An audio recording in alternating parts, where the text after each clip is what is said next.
حضرت صاحب اختلاف کرتے ہیں اس اسلوب میں. ایک دفعہ ایک ان کے پروگرام میں ان کا جملہ یہ تھا کہ جب کچھ اسلاف نے جی یہ بات یوں کیا تو کہتے ہیں جی ایسے اسلاف کے خطرے چیک کرانے چاہیے. آن دی ریکارڈ یہ جملہ ہے. یہ پھر وہاں جلوس نکلا کہ یہ مکتبہ کو دوسری اور اگلا دے. ہم نے تو یہ چیزیں دیکھی ہوئی ہیں. ہم سے زیادہ جھوٹے پرچوں کا مخالف کون ہو سکتا ہے؟ ہم سے زیادہ اس چیز کا اس معاملے میں حساس کون ہو سکتا ہے؟ سوشل میڈیا پہ کنٹینٹ کوئی آدمی دیکھتا ہے جو اس کو ناگوار گزرتا ہے، لیکن وہ کس طرح سے اس ملک کے قانون 295C کے اوپر جائے گا، کیا اس کے اوپر وہ اپلیکیبل ہوگا کہ نہیں ہوگا. ناگواری کی میں اختلاف نہیں کر رہا، وہ ٹھیک ہے اس کو ناگوار گزرا ہے، میں نہیں اس کے اوپر کہتا، لیکن کیا وہ ٹیکنیکلی ہے 295C یا نہیں، اس بات کا فیصلہ کیسے ہوگا؟ اس وجہ سے یہ جو نئی گستاخی کی قسم سامنے آئی ہے یہ ایک بدترین بےہودگی ہے. یہ تو اس لبرلزم کی بھی نفی ہے جو یورپ میں موجود ہے. یہ ان ملحدین کی بھی نفی ہے جو یورپ میں الحاد آیا ہے، کیونکہ وہ تو الحاد انہوں نے قبول کیا لیکن اپنا دین انہوں نے چھوڑ دیا، لیکن بدتمیز نہیں ہوئے. گستاخی وہ ہے جو لوگوں کی عقلوں کے اندر لوگ اس کو سنیں یا دیکھیں تو لوگ سمجھ جائیں کہ یہ کیا ہو رہی ہے. گستاخی ہو رہی ہے علی اختلاف اعتقادہم، اپنے عقائد کے اختلافات کے باوجود. یہاں پہ دیکھا جائے تو نیت تو نظر نہیں آ رہی نا کہ وہ نبی صلی اللہ علیہ وسلم کی توہین نہیں کرنا چاہ رہے، لیکن الفاظ کی طرح توہین امیز ہے. کیا اس ضمن میں صرف اسی کو دیکھنا چاہیے یا پھر ان کے پچھلے ٹریک ریکارڈ کو جس کو بیگیج کہتے ہیں اس کو بھی دیکھنا چاہیے؟ ناگواری مجھے بھی ہوئی، آپ کو بھی ہوئی، سب کو ہی ہوئی، لیکن کیا اگلے دو مرحلے جو ہیں کیا اس کے اوپر اس کی انٹینشن کو دیکھا جائے گا کہ گستاخی کی تھی یا نہیں، اور دوسرا کہ 295C جو اس کے اوپر ہوئی ہے کیا یہ جسٹیفائڈ ہے؟ اوکے کیسز ساتھ کر دیں سائڈ کے اوپر، آپ تو سب کو بے گناہ کہہ رہے ہیں، کس بنیاد پہ؟ اچھا وہ بے گناہ کیوں سمجھتے ہیں؟ آپ کو یہ بھی بات کرو، آخری بات جملہ بولوں گا، وہ بے گناہ اس لیے سمجھتے ہیں وہ اس کو توہین نہیں سمجھتے. اچھا وہ آزادی اظہار رائے سمجھتے ہیں اس کو. ہم یہ دعویٰ کرتے ہیں اس بات. بسم اللہ الرحمن الرحیم. ناظرین کرام السلام علیکم ورحمۃ اللہ وبرکاتہ. میں آپ کا ہوسٹ ڈاکٹر عمر فاروق سعید ریشنل ریفلیکشنز کے ایک اور ایپیسوڈ کے ساتھ آپ کی خدمت میں حاضر ہوں. ناظرین کرام، اس وطن عزیز کے اندر پچھلے کچھ عرصے سے بہت سے ایسے نازک موضوعات زیر بحث ہیں کہ جن کے اوپر ہم نے پہلے بھی کوشش کی کہ آپ کو حد الوسع جتنی ہو سکے اتنی رہنمائی دیں. کچھ ایسے کیسز چل رہے ہیں یہاں پر کہ جن کے بارے میں اس سے پہلے بھی ہم شو کر چکے ہیں، اور جتنی ممکن ہو ٹیکنیکلی بھی اور شرعی طور کے اوپر بھی آپ کو آگاہی دینے کی کوشش کی. لیکن حالیہ دنوں کے اندر بھی کچھ ایسے واقعات پیش آئے کہ جن کے پیش نظر ہمیں ایک اور پروگرام اور بہت تفصیلاً اور ظاہر ہے کہ ٹیکنیکلی بھی کچھ اس کے اندر ہمیں چیزوں کو ڈسکس کرنا پڑے گا، وہ کرنے کی ضرورت پیش آئی. اسی سلسلے میں ہم نے آج دو بہت اہم گیسٹ کو اپنی اسٹوڈیو میں دعوت دی. سب سے پہلے میں ان کا تعریف کرواؤں گا. سب سے پہلے بہت شکریہ، پہلی بار میری شو میں جناب ابو بکر قدوسی صاحب، سب سے پہلے بہت بہت شکریہ آپ کا شو میں آنے کے لیے. اور اس کے ساتھ جناب حنین قدوسی صاحب بھی ہمارے شو میں شامل، آپ کا بھی بہت بہت شکریہ. تو جناب ابو بکر قدوسی صاحب کے ساتھ میں اس شو کی شروعات کرنا چاہوں گا. اصل میں جیسے کہ آپ کو پتہ ہے کہ کچھ ایسے واقعات چل رہے ہیں وطن عزیز کے اندر کہ جو بڑے نازک، ہمارے دل کے بڑے قریب کے کچھ ایسے شخصیات کے بارے میں لوگ کچھ اس قسم کی حرکات کر گزرتی ہیں جو کہ بڑی ناگوار گزرتی ہیں. ناگواری میں تو کوئی شک نہیں ہے، لیکن پھر آگے چل کر یہ سوال پیدا ہوتا ہے کہ ٹیکنیکلی کیا وہ سزا ان کے اوپر بنتی ہے کہ نہیں بنتی، اور جو توہین ہے جو کہ اس ملک کے قانون کے مطابق بھی اور شرعی اعتبار سے بھی کیا وہ ہوتی ہے لاگو اس کے اوپر کہ نہیں ہوتی. اس سلسلے میں آپ سے کویشچن یہ کرنا چاہوں گا کہ توہین کی کیا کوئی تعریف کی جا سکتی ہے، کوئی ڈیفینیشن کی جا سکتی ہے، اگریڈ اپون کی اس کے اوپر سٹینس ایسا موجود ہے کہ اس فلاں چیز کو توہین کہتے ہیں، اور اس کے علاوہ اگر کوئی چیز ہوگی تو وہ توہین کے زمرے میں نہیں آئے گی؟ بسم اللہ الرحمن الرحیم. اصل میں اس بیک وقت اس میں دو پہلو آپ نے رکھ دیے ہیں سامنے کہ ایک ہے کہ دین کی نظر میں توہین کیا ہے جی، اور دوسرا یہ ہے کہ قانون کی نظر میں توہین کیا ہے. یہ دو معاملات ہیں. اچھا، دین کے نظر میں جب توہین کی بات کریں گے ہم تو اس میں نا عقائد کا فرق جو ہے وہ سامنے رکھنا پڑ جاتا ہے بعض کا. نتیجہ یہ ہے کہ جس طرح، بلکہ میں مثال وہ کہوں گا کہ جس طرح ہمارا انگلستان کا جو آئین ہے وہ غیر تحریری آئین ہے، روایات کی بنیاد کے اوپر اس کو طے کیا گیا ہے، تو تحریر میں وہ نہیں ہے. تو اس طرح ہمارے پاکستان میں 4 مسالک معروف بڑے مسالک پائے جاتے ہیں. اور اس میں ان مسالک میں جو مابین مسالک جو اختلافات ہیں اور عقائد کا فرق ہے وہ بھی بسا اوقات ایسے ہوتا ہے کہ ایک کے نزدیک ایک کا عقیدہ ہوتا ہے، دوسرے کے نزدیک اس کے نزدیک توہین ہوتی ہے. اب ہوا یہ ہے کہ وہی غیر تحریری آئین والی بات کہ یہ جو ان تمام مسالک کے اکابرین تھے انہوں نے مل بیٹھ کے جدوجہد بھی کی ماضی میں، اکٹھے بیٹھتے بھی رہے, اور جیسے میں نے کہا کہ عین اس وقت کہ ایک کا عقیدہ دوسرے کے نزدیک توہین ہے اور دوسرے کا عقیدہ ایک دوسرے کے نزدیک توہین ہے, تو پھر انہوں نے مینج کیسے کیا؟ اچھا, اس میں یہ ہوا کہ تحریک ختم نبوت جو 50s میں چلی, اس کے بعد 70 کی دہائی میں تحریک ختم نبوت چلی, اس میں دیوبندی, بریلوی, اہل حدیث اور شیعہ موجود تھے. ٹھیک ہے. اور چاروں نے مل کے یہ تحریک چلائی, اور جب دوسری دفعہ اس کی تحریک چلی تو یہ کامیاب بھی ہوئے مقصد کے لیے, جو ان کا ٹارگٹ تھا وہ مقصد کامیاب بھی ہوئے. تو اب سوال یہ پیدا ہوتا ہے کہ اگر ایک کا عقیدہ دوسرے کے نزدیک توہین ہے تو یہ پھر کیسے مل بیٹھے؟ بالکل. پھر وہی والی بات جو میں نے پہلے 2 دفعہ کہی ہے کہ ایک نا, جس طرح ایک کمرے میں 2 لوگ رہ رہے ہوتے ہیں نا, تو ان کو پتا ہوتا ہے یار میرا مزاج یہ ہے, میرا مزاج یہ, وہ دیوار پہ لکھ کے نہیں لگاتے کہ یار تو کمرے میں آئے گا تو اس طرح رہنا ہے, میں کمرے میں آؤں گا اس طرح. دونوں نا خاموشی سے اس کے اوپر وہ سمجھوتا کر لیتے ہیں. اب میں آپ کو بتاتا ہوں, ہمارے معروف عالم دین اہل حدیث کے, تو ان قصور کے علاقے میں وہ جمعہ پڑھا رہے تھے, اور اسکالر آدمی ہیں. ایک ہوتا ہے روایتی خطیب ہوتے ہیں, وہ ان کو مزاج آشنا نہیں ہوتے, لیکن یہ بڑے معروف عالم دین ہیں, شیخ الحدیث ہیں, اور بڑے جید عالم ہیں, زمانے کے سرد و گرم کو جاننے والے آدمی ہیں. ٹھیک ہے. تو ان کے پاس ایک پرچی آتی ہے, ایک رکا آتا ہے کہ جناب ماتم کی آپ کے نزدیک کیا شرعی حیثیت ہے. اچھا.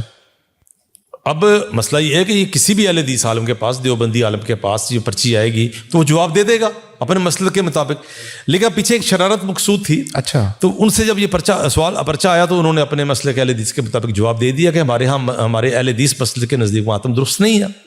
اس کے بعد ڈیٹیل بتائی انہوں نے, تو اس کے اوپر ان کے اوپر توہین کا پرچہ ہو گیا. اچھا. ان کو خالی توہین کا پرچہ نہیں ہوا, 6 مہینے کے ان کو قید بھی ہو گئے, 6 مہینے جیل میں رہے, قید ان کا کیس سزا ہوگی, پھر اپیل میں خیر وہ بری ہوئے, تو 6 مہینے وہ جیل میں رہے. اتنے جید عالم, اور اس کے لیے ہائی لیول کے اوپر ہماری جو جماعت تھی اس نے محنت کی, اس کے لیے باقاعدہ ایک کمیٹی قائم کی. تو تب بھی میں نے یہ مضمون لکھا تھا جج صاحب کو مخاطب کر کے کہ جنہوں نے یہ کیس کا فیصلہ دیا تھا, تو میں نے کہا جج صاحب عقائد کا فرق توہین نہیں ہوتی. اب جس طرح نور اور بشر کا مسئلہ ہے, اس میں یہاں پہ FIR درج ہوئی ہیں ایسی کہ ایک اہل حدیث عالم جو تھے انہوں نے نور کا مسئلہ بیان کیا, تو اس کے اوپر دوسرے مسلک کے لوگ جو نبی صلی اللہ علیہ وسلم کو نور مانتے ہیں, تو ہمارے اہل حدیث جو ہے وہ بشر مانتے ہیں, تو اس کے اوپر پرچے ہوئے ہیں یہاں پہ. اچھا. یہ تھا عقائد کا فرق. یہ ایک خاص لیول پہ تو انڈرسٹوڈ تھا, وہ والی بات بڑے لیول کے اوپر. نتیجہ یہ ہے کہ آپ کو اہل حدیث اکابرین, دیوبندی, بریلوی اکابرین, ان مسائل میں کبھی الجھا نظر نہیں آئے گا. یہ محلے کی سطح کے اوپر یا ایک ذاتی دشمنی بن گئی, اب ذاتی دشمنی بن گئی, اس کا بدلہ لینا ہے, تو یہ ماحول یہاں پہ موجود ہے اور رہا ہے. ہم یہ سمجھتے ہیں یہ گستاخی نہیں ہوتی, یہ عقائد کا فرق ہوتا ہے. ٹھیک ہے. ٹھیک ہے. اس طرح دیکھیں خلافت کے معاملے میں سیدنا ابو بکر صدیق ہمارے یہاں پہلے خلیفہ ہیں, کوئی شک. حضرت عمر دوسرے نمبر پہ ہیں, عثمان تیسرے نمبر پہ, سیدنا علی چوتھے نمبر پہ ہیں. اب شیعہ حضرات کا جو عقیدہ ہے اس کے بالکل برعکس ہے. ٹھیک ہے. وہ پہلی جو خلافت ہے اس کو ویسے ہی غصب قرار دے دیتے ہیں. ہمارے نزدیک اگر کوئی غصب کی بات کرے گا ہم کہیں گے یہ اس نے توہین کی ہے, لیکن وہ والی بات یہ ہے کہ اپنے عقیدے کو لپیٹ کے اپنے دائرے میں بیٹھ کے گزارا کر رہے تھے سارے. ٹھیک ہے. اب اس بنیاد پہ جب پرچے وغیرہ ہوتے ہیں تو بڑے علماء وہ سب کا یہ موقف ہوتا ہے کہ یار یہ گستاخی نہیں ہے, یہ اپنے عقائد ان کو برداشت کیا جائے. اچھا. لیکن ایک نیا ٹرینڈ آیا گستاخی کا جو اس معاشرے میں کبھی نظر نہیں آیا تھا. اس کا تعلق ہے سوشل میڈیا سے, وہ سوشل میڈیا سے جڑا ہوا. اب یہ ہوا کہ الہاد دلوں میں تو موجود تھا. مولانا عبد الماجد دریابادی معروف مفسر قرآن ہے نا جی, اور پہلے بھی وہ عالم دین تھے. پھر یہ ہوا کہ وہ تشکیک کا شکار ہوئے. خود مولانا ابوالکلام آزاد رحمہ اللہ جو وہ اپنی تشکیک کا خود اعتراف کرتے ہیں کہ وہ تشکیک کا شکار ہوئے اور تشکیک کا شکار ہوئے. خیر وہ اسٹیج تک تو نہیں گئے جس اسٹیج پہ مولانا عبد الماجد دریابادی گئے, پھر اللہ تعالیٰ کی رحمت سے وہ واپس آئے. اس طرح اور بھی کئی شخصیات ہیں, بات لمبی ہو جائے گی, میں جن کا نام گنوا. امام غزالی تو کہتے تھے اسکیپٹسزم جو ہے وہ دین کا حصہ ہی ہے. جی امام غزالی رحمہ اللہ کے والے سے بھی. اچھا خیر قصہ مختصر یہ ہے کہ جب یہ لوگ تشکیک کا شکار ہوئے پھر واپس آئے تو یہ مثالیں یہ نہیں کہ موجود نہیں تھی الہاد کی, الہاد کی مثالیں موجود تھی. اب ہوا یہ کہ دنیا میں جب سوشل میڈیا آتا ہے تو وہ بنیادی طور پہ آپ تو ہم سے زیادہ ان معاملوں کو جانتے ہیں. سوشل میڈیا یہ فیس بک بنی کاہے کے لیے تھی کہ 4-6 دوستوں نے یونیورسٹی میں رابطے کے لیے ایک ویب سائٹ بنائی, اور پھر وہ ان کی سنی گئی. معاملہ یہ ہے کہ اب ہم لوگ بھی سارے فیس بک اڈکٹ ہو چکے ہیں. اب یہ جب چیز آئی نا تو یہ ہوا یہ کہ جہاں پہ ہر طبقے کو رابطہ آسان ہوا تو یقیناً جو الہاد تھا وہ جو دلوں میں پنپ رہا تھا اور موجود تھا اور کبھی کبھی زبانوں پہ آ جاتا تھا, لیکن جب معاشرے کے دباؤ کے تحت کبھی کھل کے سامنے نہیں آتے تھے, وہ پھر رابطے ہونے شروع ہوئے. جب یہ رابطہ ہونے شروع ہوئے نا تو کمیونٹی بن گئی. اب کمیونٹی بنی ہے تو میں آپ کو بتاتا ہوں ہوتا یہ ہے کہ انسان اپنے ماں باپ کے ڈر سے, ماحول کے ڈر سے, چیزوں کے ڈر سے چھپا رہتا ہے. بالکل ایسی ہے. لیکن جب وہ ایک خاص ماحول میں جاتا ہے نا, بس ایک دو سگریٹ نہیں پیتا, کہ بندہ سگریٹ نہیں پیتا, باپ کے ڈر سے گھر سے نہیں پیتا, لیکن رات کو پھر چھپ کے نکلتا ہے دوستوں کے مجلس میں جا کے, وہاں جا کے وہ پورا اپنا شوق پورا کرتا ہے. تو یہ پھر خاص دائرے میں جا کے پھر یہ ہوا کہ فیک آئی ڈیز, پھر بندے کو احساس ہوا. اب ہمارے معاشرے میں بھی یہ چیز آپ نے دیکھی ہوگی, جب ایک بندہ اپنا مسلک بدلتا ہے نا, تو وہ جب مسلک بدلتا ہے تو وہ پرانے مسلک کے بارے میں کیا سمجھتا ہے, وہ سمجھتا ہے کہ یار میں گمراہی تھا. اب دیکھیں کئی دفعہ اس طرح کی چیزیں آپ کے سامنے آئی ہوں گی کہ ایک غیر مسلم یا یورپ سے کچھ لوگ مسلمان ہوتے ہیں تو وہ پریکٹیکلی ہم سے زیادہ بہتر مسلمان بالکل ہوتے ہیں. اس کا بلکہ ہمیں دیکھ کے وہ کہتے ہیں یار تم لوگ کیسے ہو. ہمارا معاملہ یہ ہوتا ہے کہ ہم نسل در نسل مسلمان ہیں, ہمیں اسلام کی نعمت کی واقعتاً وہ قدر نہیں ہوتی, نتیجہ یہ ان کو قدر ہوتی ہے. اس قدر کی وجہ سے نا وہ بڑی محنت کرتے ہیں, بڑا جوش میں ہوتے ہیں. اس کو یہ کہنا چاہیے, یا یہ میں مختصر کر کے مثال دوں گا, بات لمبی ہو رہی ہے, کہ جب فٹ بال کا یا ہاکی کا میچ ہو رہا ہوتا ہے تو بیچ میں نا وہ ایک کھلاڑی بدلا جاتا ہے. وہ جو 12واں کھلاڑی ہوتا ہے نا, وہ جب آتا ہے نا بیچ میں, وہ بڑا پرجوش ہوتا ہے, کیونکہ وہ باہر بیٹھا ہوتا ہے, بے چین ہوتا ہے, یار میں جاؤں گا, میں یہ کر دوں گا. تو مسئلہ یہ اسی سے مسلک بدلتے نا لوگ, آپ دیکھتے ہیں وہ عام پہلے والے موجود لوگوں سے زیادہ پرجوش ہوتے ہیں. بالکل.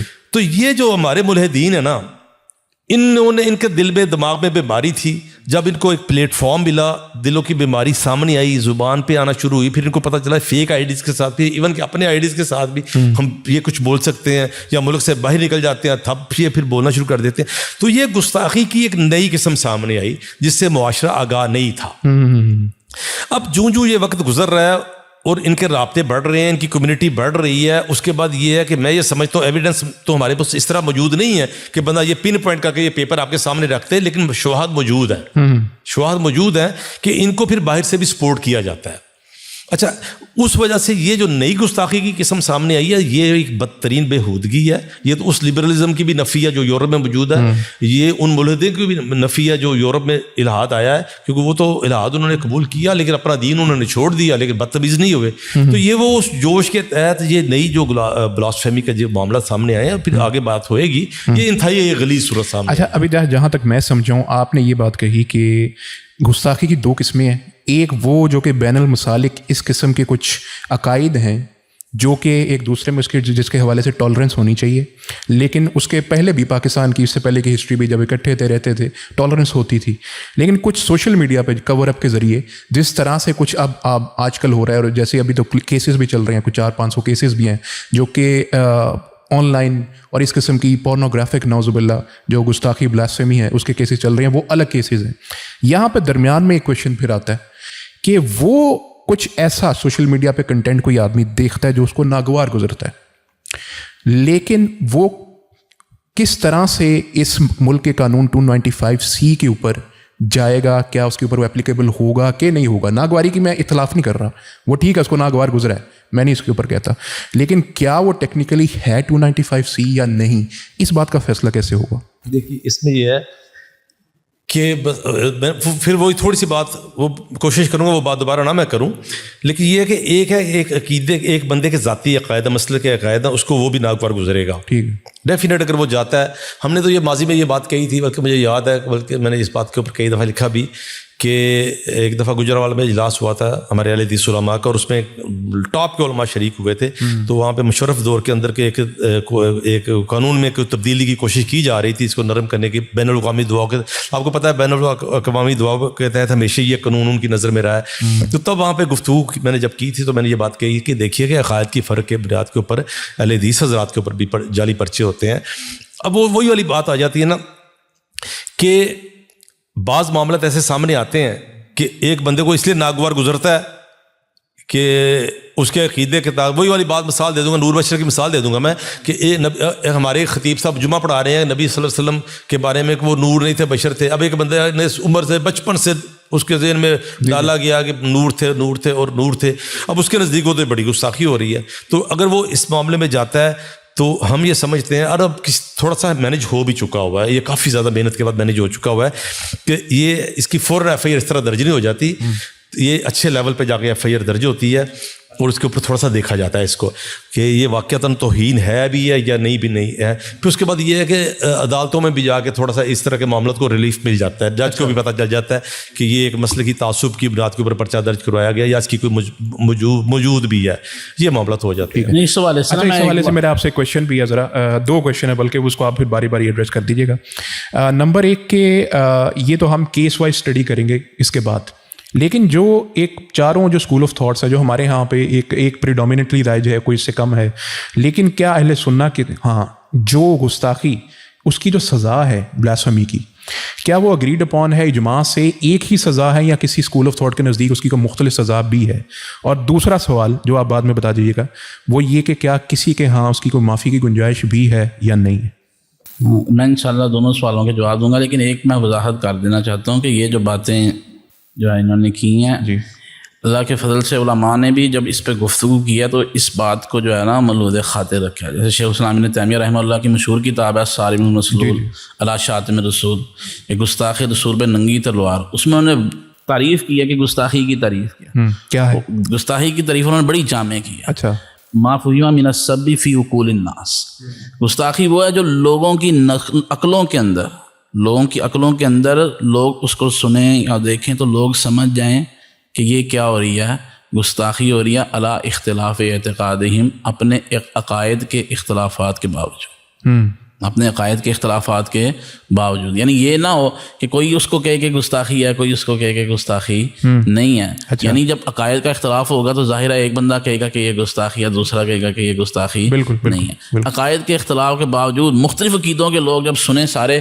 تو وہ کہیں کہ نہیں یار یہ کیا ہو رہی ہے, گستاخی ہو رہی ہے. پھر اس کی مثال ہے کاللعن والتقبیح, کہ جیسے والعیاذ باللہ لعنت کرنا یا برا بلا کہنا, یہ ایسی چیز ہے کہ عقائد کے اختلاف کے باوجود بھی لوگوں کو پتہ ہوگا کہ یہ گستاخی ہو رہی ہے. تو اس لیے یہ بات سمجھنی چاہیے کہ گستاخی جو ہے نا کسی کے عقیدے, کوئی عقیدہ ہے قرآن و سنت کے خلاف آپ اس کو رد کریں, اور یہ کہ بعض اوقات عقائد کفر و شرک کی تک بھی جو ہے وہ پہنچ جاتے ہیں. لیکن گستاخی جو ہے یہ بالکل کیا ہے, ایک اور چیز ہے. لوگ اس کو اپنی عقلوں میں خود ہی جان لیتے ہیں عقائد کے اختلاف کے باوجود. دوسری بات جو آپ نے سوال کیا کہ اللہ کے نبی صلی اللہ علیہ وسلم کی گستاخ کی سزا دین اسلام کے اندر, شریعت کے اندر کیا ہے, یا انبیاء کرام علیہ السلام کی گستاخی کی سزا کیا ہے, تو وہ دین اسلام کے اندر اس کی سزا جو ہے وہ قتل ہے. دلائل اس کے جو ہے وہ کئی ہیں, موجود ہیں. صرف ایک قرآن کی آیت پڑھ دیتے ہیں, وَإِن نَكَثُوا أَيْمَانَهُم مِّن بَعْدِ عَهْدِهِمْ وَطَعَنُوا فِي دِينِكُمْ فَقَاتِلُوا أَئِمَّةَ الْكُفْرِ, کہ اگر یہ اپنے جو ہے وہ قسموں کو توڑ ڈالیں اپنے عہد کے بعد اور دین کے اندر کیا کریں, طعن کریں, تو اے مسلمانوں تم ان کفر کے اماموں کے ساتھ کیا کرو, قتال کرو, جنگ کرو. تو یہ آیت مبارکہ جو ہے اس کی تفسیر کے اندر کئی مفسرین نے لکھا. حافظ ابن کثیر رحمہ اللہ لکھتے ہیں کہ اس آیت سے ہی یہ بات نکلتی ہے کہ اللہ کے نبی صلی اللہ علیہ وسلم کی گستاخی کرنے والا جو ہے اس کی سزا قتل ہے, دین میں طعن کرنے والے کی سزا جو ہے وہ قتل ہے. اور یہاں پہ یہ بھی بات سمجھنی چاہیے, اس کے حوالے سے اگلا مسئلہ یہ بھی ہے کہ کیا اس میں علماء کا اختلاف ہے یا نہیں ہے. تو امام ابن منذر رحمہ اللہ نے اپنی کتاب الاجماع, وہ بڑی مشہور کتاب ہے, اور جن مسائل کے اوپر اجماع ہوا ہے اس کو جاننے کا ایک بہترین جو ہے وہ مصدر ہے. اس میں الاجماع کے اندر انہوں نے یہ بات لکھی ہے, اجماع العلماء ولا ان من سب النبی صلی اللہ علیہ وسلم, کہ علماء کا اس بات کے اوپر اجماع ہے کہ جس آدمی نے اللہ کے نبی صلی اللہ علیہ وآلہ وسلم کی جو شان میں گستاخی کرتا ہے اس کی سزا کیا ہے, ٹھیک ہے, قتل ہے, اس کی سزا قتل ہے. مطلب تمام مسالے کا اجماع ہے, تمام مسالے کا اس کے اوپر جو ہے نا تمام علماء کا اتفاق ہے. سیدنا ابوبکر رضی اللہ عنہ کی مجلس کے اندر ایک آدمی سے ان کی تکرار ہوئی, سنن ابی داؤد کے اندر یہ روایت موجود ہے. تو ایک آدمی نے کہا کہ میرا دل کرتا ہے میں اس کو جو ہے وہ قتل کر دوں, اس نے آپ کے ساتھ بدتمیزی کی ہے, آپ کی شان کا اس نے خیال نہیں رکھا.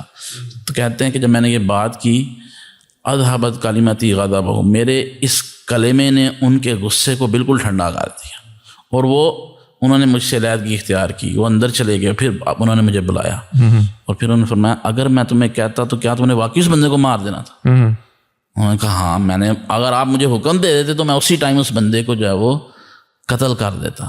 سیدنا ابوبکر رضی اللہ تعالیٰ عنہ نے کہا کہ نہیں, ما کان ھذا لأحد الا بعد رسول اللہ صلی اللہ علیہ وسلم, یہ اللہ کے نبی صلی اللہ علیہ وسلم کے بعد کسی کا حق نہیں ہے. بالکل صحیح, کہ اللہ کے نبی صلی اللہ علیہ وسلم کے اس ذات کا یہ حق ہے کہ آپ کے گستاخ کو جو ہے وہ قتل بالکل کیا اسی وجہ سے اس ملک کا قانون بھی ہے. بالکل اس میں بھی اگلی بات آپ نے جو یہ بات کہی کہ جی کیا اس کے اندر معافی کی گنجائش ہے, تو یہ بات بالکل واضح ہے کہ اللہ کے نبی, اس میں کچھ باتیں آتی ہیں. بعض لوگ یہ کہتے ہیں کہ دیکھیں اللہ کے نبی صلی اللہ علیہ وسلم نے اپنے دور کے اندر گستاخوں کو, بات توہین کرنے والوں کو معاف کیا. تو اس میں نا 3 باتیں دیکھنی چاہیے, 3 باتیں, ٹھیک ہے. نمبر 1 یہ کہ بعض مواقع ایسے تھے کہ اس کے اندر گستاخی جو ہے وہ صریح نہیں تھی, ٹھیک ہے نا. انہوں نے لفظ ایسا بولا تھا کہ جس کا معنی جو ہے وہ غلط جو ہے وہ دیا گیا, مختلف بھی ہو ٹھیک ہے. جیسے اس نے کہا کہ اسام, ٹھیک ہے. اب شو وہ یہی کرا رہا, ظاہر یہی کہہ رہا تھا کہ جو ہے نا وہ اللہ کے نبی صلی اللہ علیہ وسلم کے اوپر جو ہے نا وہ سلام بھیج رہا ہے, لیکن اس میں ڈاؤٹ تھا کچھ مطلب آپ کے. اور دوسری بات یہ کہ بعض اوقات الفاظ جو تھے وہ صریح بھی تھے, بعض اوقات الفاظ جو تھے وہ صریح بھی تھے, لیکن اللہ کے نبی صلی اللہ علیہ وآلہ وسلم نے جو ہے وہ, یہ اس دور کی بات ہے جب اللہ کے نبی صلی اللہ علیہ وسلم کو حکم تھا کہ آپ نے جو ہے نا ان سے کیا کرنا ہے, درگزر کرنا, ٹھیک ہے, ٹھیک ہے. یعنی مکی دور کے اندر یا ابتدا کے اندر تھا. پھر وہ دور بھی تھا جب اللہ کے نبی صلی اللہ علیہ وسلم کو حکم تھا کہ کفار کے اوپر کیا کریں, سختی کی جائے, ٹھیک ہے. اس دور کے اندر جو آپ نے اس دور کے اندر بھی گستاخوں کو جو ہے وہ معاف کیا, تو وہ اس لیے معاف کیا کیونکہ اللہ کے نبی صلی اللہ علیہ وسلم کو یہ حق تھا کہ آپ اپنی زندگی کے اندر اپنے گستاخ کو معاف کر سکتے. قانون کا منبع ہے نا وہ, قانون ساز نہیں, ویسے بھی یہ بھی بات علماء نے لکھی ہے کہ اللہ کے نبی صلی اللہ علیہ وسلم کی گستاخی کے اندر جو بندہ کوئی اللہ کے نبی کی گستاخی کرتا ہے تو وہ کس شخصیت کا حق پامال کر رہا ہے, Exactly. اللہ تبارک و تعالیٰ کے بعد نبی صلی اللہ علیہ وسلم. تو جس کا حق ہے اس نے خود ہی کیا کر دیا, معاف کر دیا. تو یہ اللہ کے نبی صلی اللہ علیہ وسلم کے دور میں تھا, لیکن اللہ کے نبی صلی اللہ علیہ وسلم کے جانے کے بعد, اللہ کے نبی صلی اللہ علیہ وسلم کے جانے کے بعد اب ہمارے لیے یہ جاننا کسی طور پہ ممکن نہیں ہے کہ اللہ کے نبی صلی اللہ علیہ وسلم نے اس حق کو معاف کیا کہ نہیں کیا. تو آپ کے جانے کے بعد جو بھی اللہ کے نبی صلی اللہ علیہ وسلم کی شان کے اندر جو ہے وہ گستاخی کرے گا تو اس کی سزا جو ہے وہ بالکل کیا ہے, واضح ہے اور ایک قطر ہے, اور اس میں معافی کی کوئی گنجائش نہیں ہے. اس میں لیکن میں ایک پھر کویشچن آپ سے بھی یہ بھی کرنا چاہوں گا, کیس میرے ذہن میں آ گیا, وہ کیس کے ذریعے سے آپ کو مفتی طارق مسعود والا پچھلے سال کا ایک کیس یاد ہو شاید, انہوں نے کچھ ایسے الفاظ کہے تھے اور کہنے کے بعد ان کو اس پہ اوپر پشیمانی یا ہوئے, نادم ہوئے, وہ انہوں نے اس پہ معافی مانگ لی اور ان کے اوپر الزام یہی لگ رہا تھا کہ یہ تو توہین آمیز الفاظ ہیں.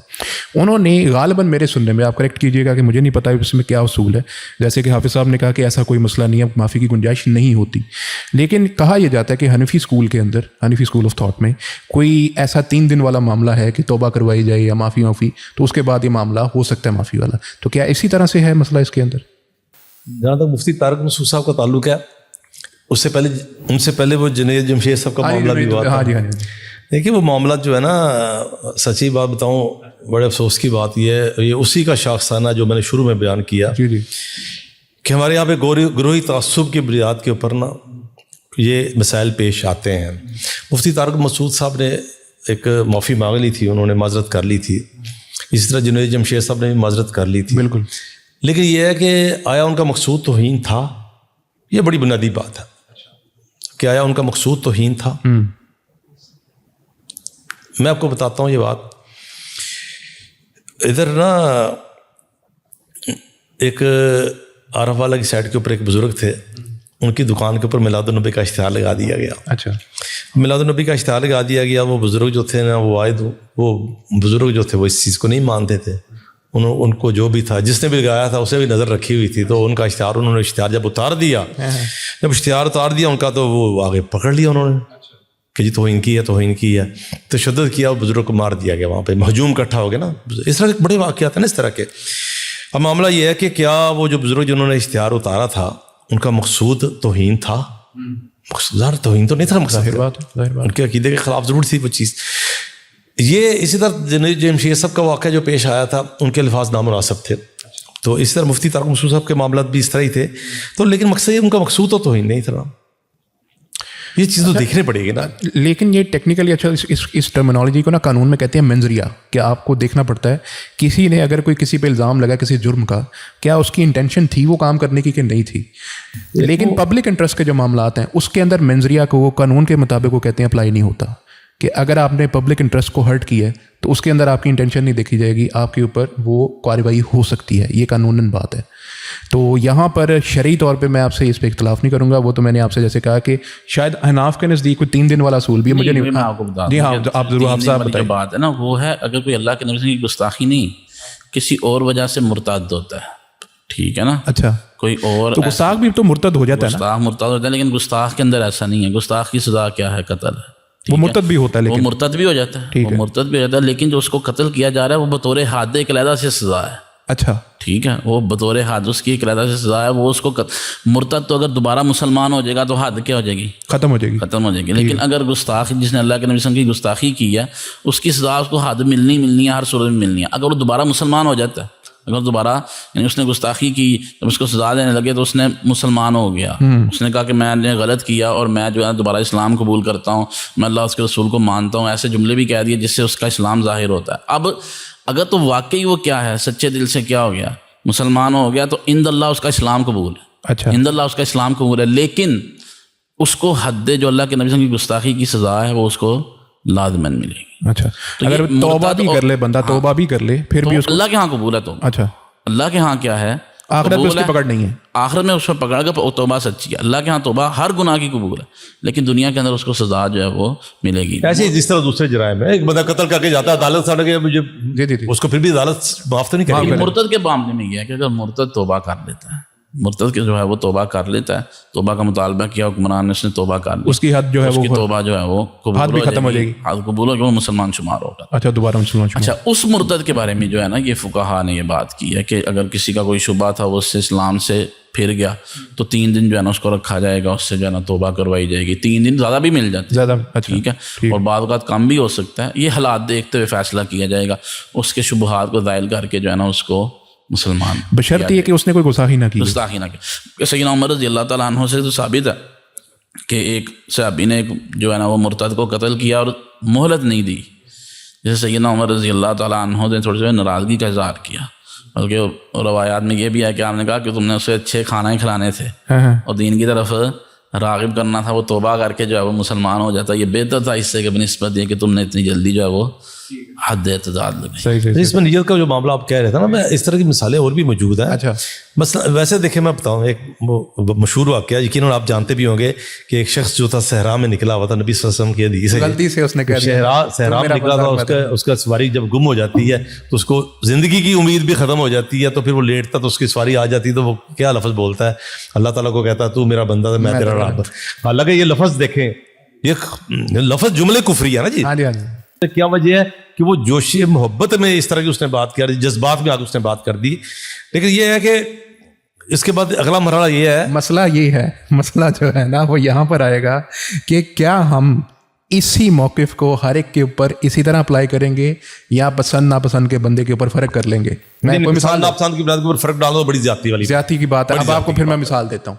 آپ کو پچھلے دنوں کا واقعہ پتہ ہے انجینئر محمد علی مرزا کا, کہ اس نے سوشل میڈیا کے اوپر ایک پوڈ کاسٹ میں ایک سوال کے جواب میں کچھ ایسے الفاظ کہے جو ہم ہرگز نہیں کسی کو بتائیں گے, نہ ہی چلائیں گے اپنی ویڈیو. خود ہم دہرانا مشکل لگ رہا ہے نا ہمیں, بالکل دہرانا مشکل ہے, اتنے برے الفاظ تو بہت برے الفاظ. ہاں, لیکن سوال یہ پیدا ہوتا ہے اس کی انٹینشن منظریہ کیا اس کا گستاخی کا تھا, نمبر 1. نمبر 2, 295 اس کے اوپر بنتی ہے یا نہیں بنتی. پہلے سے ناگواری مجھے بھی ہوئی, آپ کو بھی ہوئی, سب کو ہی ہوگی. لیکن کیا اگلے 2 مرحلے جو ہیں, جو کیا اس کے اوپر اس کی انٹینشن کو دیکھا جائے گا کہ گستاخی کی تھی یا نہیں, اور دوسرا کہ 295 جو اس کے اوپر ہوئی ہے کیا یہ جسٹیفائڈ ہے. دیکھیے انٹینشن تو لازمی دیکھا جائے گا اس میں, تو یہ انسان کا حق ہوتا ہے نا جی, یہ تو انسان کا ایک بنیادی حق ہے نا. کہ اور سب سے بڑی بات یہ ہے کہ ایک شخص جب ایک بات کہتا ہے اور اگر وہ بات اپنے مفہوم میں واضح بھی نہیں ہے نا, یہ تو خیر واضح بات تھی, لیکن اگر بات مفہوم میں واضح بھی نہیں ہے پھر بھی اس انسان کا حق ہوتا ہے وہ پھر اس کی وضاحت کر بھی میری بات کا یہ مطلب تھا. پہلی بات تو یہ ہے. دوسری بات یہ ہے کہ اب آپ نے نام مرزا صاحب کا لے دیا, مرزا صاحب کا مسئلہ کچھ اور ہے. اچھا, مرزا صاحب کا مسئلہ یہ ہے, اور شاید مجھے تو خیر اس بات کے اوپر شرح صدر ہے.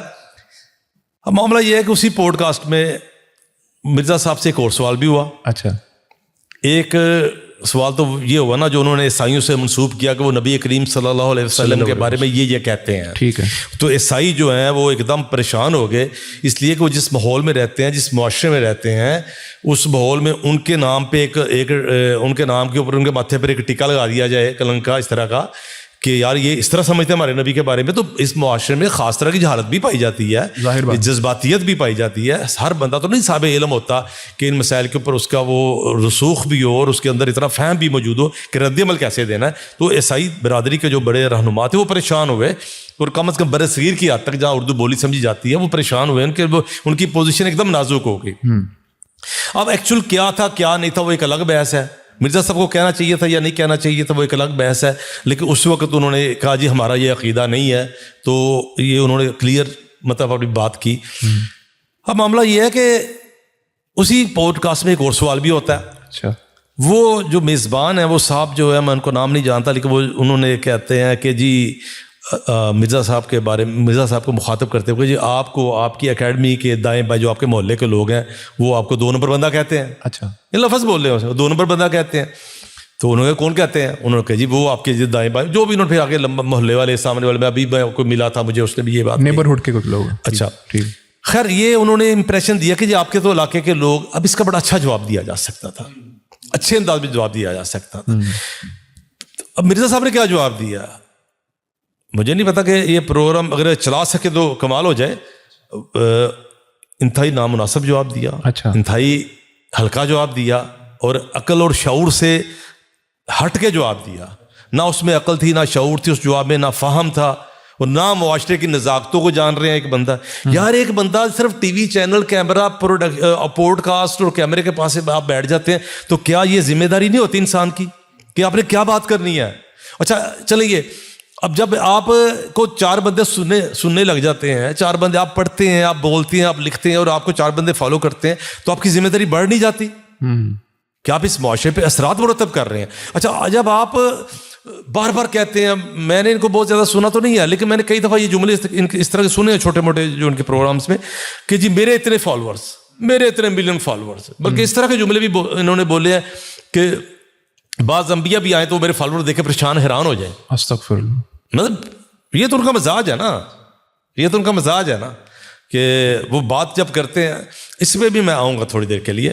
اچھا اس طرح کی باتیں جو وہ کرتے ہیں تو کیا احساس ذمہ داری کسی چیز کا نام نہیں ہے کہ یار اگر آپ کہتے ہیں میرے ملین فالوور یوں کر کے اوپر ہو گئے جب کہتے ہیں, تو ان ملین فالوورز کا بوجھ جب آپ کے اوپر آتا ہے تو احساس ذمہ داری بڑھ نہیں جاتا. بالکل ایسے ہی, بالکل ایسے ہی. نوجوان غلطی کرتا ہم کیا کہتے ہیں, چلو یار منڈا خنڈا ہے, لیکن وہی جب بڑا غلطی کرتا ہے تو تب ہمارا رویہ کیا ہوتا ہے, یار اس کو شرم نہیں ہے, اس کی عمر دیکھو یار. بالکل.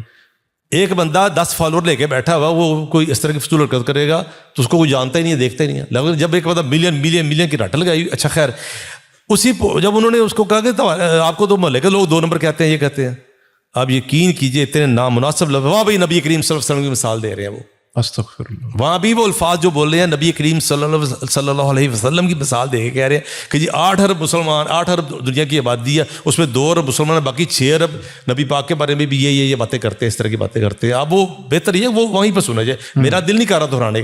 اب یہاں پہ بھی دیکھا جائے تو نیت تو نہیں ہے. اب یہاں پہ دیکھا جائے تو نیت تو نظر نہیں آ رہی نا کہ وہ نبی صلی اللہ علیہ وسلم کی توہین نہیں کرنا چاہ رہے, لیکن الفاظ کی طرح توہین آمیز ہے. ہمیشہ یقیناً اس کی بہت زیادہ اہمیت ہے. جب آپ کورٹ میں جاتے ہیں, جب آپ کے اوپر الزام لگایا جاتا ہے, 295 لگائی جا رہی ہے, تو پھر یقیناً دیکھنا پڑتا ہے کہ آپ کے عقائد کیا ہیں. آپ واقع توہین کے عادی ہیں, آپ نے عقیدے کے اعتبار سے توہین کی ہے, یا آپ کا مزاج اس طرح کا ہے, یا آپ نے دانستہ توہین کی ہے. اب یہاں پہ یہ ہے کہ یہ تو بہرحال ہم یہ تو مانتے ہیں کہ ان کی مقصود توہین نہیں تھا. اچھا یہ تو میں تو کم تسلیم کرتا ہوں ان کا مقصود توہین نہیں تھا, لیکن پھر کیا جی جائے. سوال تو یہ میں الٹا آپ سے کرتا ہوں, پھر جواب بھی میں خود دے دیتا ہوں. ایسے بندے کا نا اگر اس بندے کو اوپر 295 سیدھی نہ لگائی جائے گی تو کم از کم اس کا نفسیاتی معائنہ کرانا چاہیے. میں آپ کو بتاتا ہوں, ایک شخص جو ہے وہ دیکھیے, ہمارے ایک بڑی عام بات کی جاتی ہے, ہمارے دوست ہم سے سوال کرتے ہیں, میری وال پہ آگے اتنے لوگ لگے ہوتے ہیں جی اس نے توحید کی بات کی, اس نے توحید کی بات کی. اور میرے بھائی توحید کی بات کی, جب دیکھیں بطور اہل حدیث میں بات کرتا ہوں, اہل حدیث کے حوالے سے ہمارا تو خیر دعویٰ بھی ہے نا, اور الحمدللہ ہم سمجھتے بھی ہیں کہ اس معاشرے میں اہل حدیث نے توحید کی دعوت کو عام کیا. لیکن جب پاکستان بنا تھا, پاکستان میں لاہور میں کتنی اہل حدیث کی مسجدیں تھیں ڈاکٹر صاحب؟ لاہور میں اہل حدیث کی 2 مسجدیں تھیں, حافظ عنایت صاحب. اچھا, اس وقت کتنی مسجدیں ہیں؟ 1000 سے اوپر مسجد ہے. 1000 اوپر سے مسجد, ملین فالوور تو لاہور میں ہی ہو گیا اہل حدیثوں کے.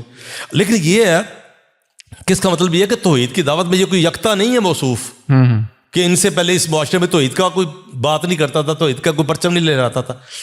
اب معاملہ یہ ہے کہ توحید کی دعوت کرنے کا تو اچھا چلیں, اسلوب کیا ہے جناب؟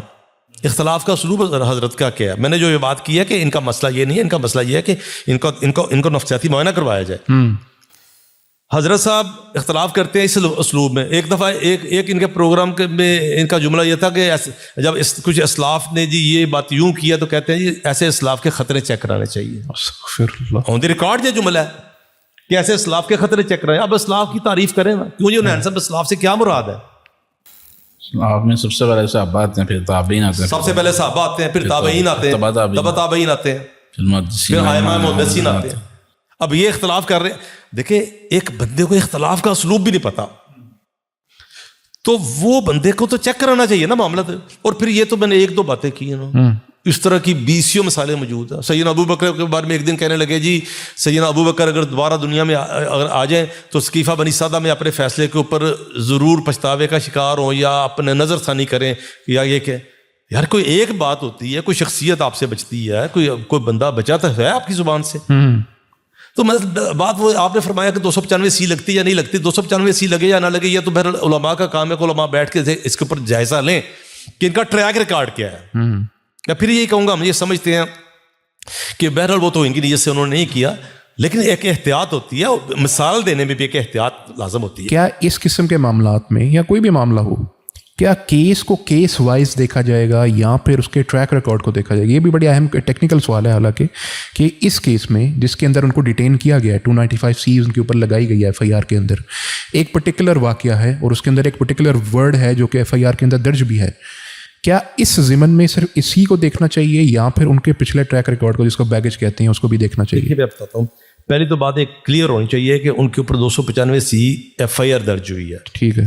اب نہ عدالت نے فیصلہ کیا, ابھی تک ان کی گرفتاری بھی جو میرے علم کے مطابق ہے 3 MPO کہ ان کی گرفتاری بھی جو ہے وہ حفاظتی گرفتاری ہے, اور ممکن ہے مجھے اس میں غلطی بھی لگ رہی ہو, لیکن جہاں تک میرے علم میں ہے کہ ان کے اوپر پہلے ان کی پوڈ کاسٹ آئی ہے اس کے حوالے سے, اچھا عیسائیوں کے حوالے سے. جب عیسائیوں کی طرف سے رد عمل آیا, بلکہ میں نے تو لکھا ہے نا 2 چہتوں کا میچ پڑ گیا نا, 2 چہتوں کا میچ پڑ گیا تو پھر مسئلہ خراب ہو گیا نا. اچھا اب وہ معاملہ یہ ہوا کہ پہلے ان کی پوڈ کاسٹ آئی ہے, پوڈ کاسٹ آنے کے بعد ایک ماحول جب گرم ہوا ہے اور عیسائی حضرات کی طرف سے ایک رد عمل آیا ہے, تو اس کے بعد ان کو وہ گرفتار کیا گیا یا ان کو حفاظتی تحویل میں لیا گیا, بلکہ اس کو یہ گرفتاری تو کہنا نہیں چاہیے نا, چلے گرفتاری ہی کہہ لیتے ہیں, حفاظتی تحویل میں لیا گیا. اس کے بعد اس کے بعد FIR کی خبر آئی ہے. اچھا, اب ٹائمنگ کیا ہے FIR کی مجھے نہیں پتا, لیکن خبروں کی حد تک FIR کی خبر بعد میں آئی ہے. مرزا صاحب کو پہلے انہوں نے اپنے پاس لے کے چلے گئے ہیں, تو بازار محسوس یہ ہوتا ہے کہ اس کیس میں تو ابھی تک ان کی گرفتاری نہیں ہوئی. اچھا, بازار محسوس یہ ہوتا ہے, لیکن FIR کٹ چکی ہے. FIR کٹ چکی ہوئی ہے. اب جب اس کیس میں گرفتاری اگر وہ ڈالتے ہیں تو اس کے بعد عدالت یہ فیصلہ کرے گی, اس کے بعد عدالت کا یہ کام ہے, یہ واقعی یہاں پہ میں کہوں گا کہ عدالت کا کام ہے, جج صاحب کا کام ہے کہ وہ اہل علم کو طلب کریں اور سارے مسالک کے جو اہل علم ہیں ان سے رابطہ کریں, ان کی کمیٹی بنائیں اور ان کو کہیں کہ وہ اس کے اوپر رائے دیں. اور مجھے امید ہے اور ہم اہل علم سے درخواست بھی کریں گے, گزارش بھی کریں گے کہ بالکل میرٹ پہ بات کریں اس کے اوپر کہ ان کا. اب یہاں تک معاملہ کہ ٹریک ریکارڈ, تو ٹریک ریکارڈ کی جو میں نے نشاندہی کی نا, وہ ٹریک ریکارڈ میں نے کی ہے زبان کے عدم احتیاط سے استعمال کی. ٹھیک ہے, اس حوالے سے ٹھیک ہے. لیکن یہ ہے کہ اب معاملہ بڑا عجیب سا ہو گیا ہوا کہ ایک بندے کا مسلسل کبھی اس طرح کی باتیں کرنی, کبھی یہ ہے کہ انبیاء بھی آئیں گے تو میرے فالوورز دیکھ کے پریشان ہو جائیں گے, یا وہ مطلب یہ ان سے بھی شاید اس طرح کا جملہ ہے.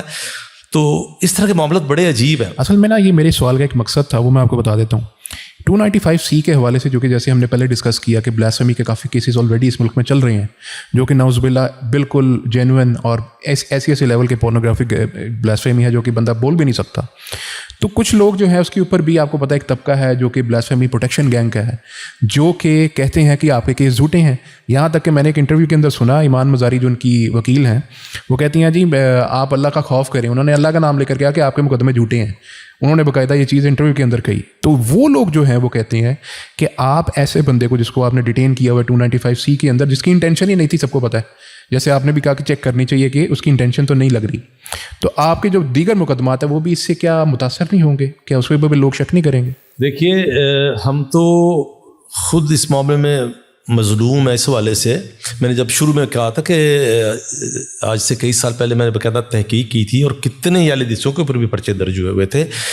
اصول کی جو بات ہے, اصول کی بات تو ٹھیک ہے, ٹھیک کہ واقعتاً دیکھنا چاہیے کہ ایک بندے کے اوپر الزام جو لگا اس کا الزام وہ سچا بھی ہے یا نہیں. بالکل لگا. یہ تو حق بنتا ہے نا انسان کا, کہ ہم ایک ایسے معاشرے میں رہتے ہیں کہ جہاں پہ اپنی ٹانگ پہ گولی مار کے دوسرے پہ پرچہ کٹوایا جاتا ہے. اس معاشرے میں رہتے ہیں اور اس ایسے معاشرے میں تو بڑی احتیاط کی ضرورت ہے. پھر ایسے معاشرے میں کیسز بھی ایسے سامنے آئے ہیں, جس طرح سری لنکا کے مینیجر کو مارا گیا تھا, پرینتھا کمار, اور اسی طرح گجرانوالہ میں ایک فیکٹری کا جو مالک تھا وہ بیچارہ روزانہ آ کے قرآن پاک پڑھتا تھا اور پھر کام کا آغاز کرتا تھا. تو اس کے جو یونین تھی, ملازمین تھے, ان کے ساتھ تنخواہوں کا جھگڑا ہوا تو انہوں نے اس کو قرآن کی توہین کا الزام دے کے مار دیا فیکٹری مالک کو اپنے دفتر میں. یہ کیسز ہوئے ہیں. اب معاملہ یہ ہے کہ آپ نے جو سوال بڑا دلچسپ کر دیا, تو میں یہ چاہوں گا کہ مجھے 2 منٹ دیجیے گا کہ یہ معاملہ جو ہے نا بڑا سینسٹیو ہے. ضرور.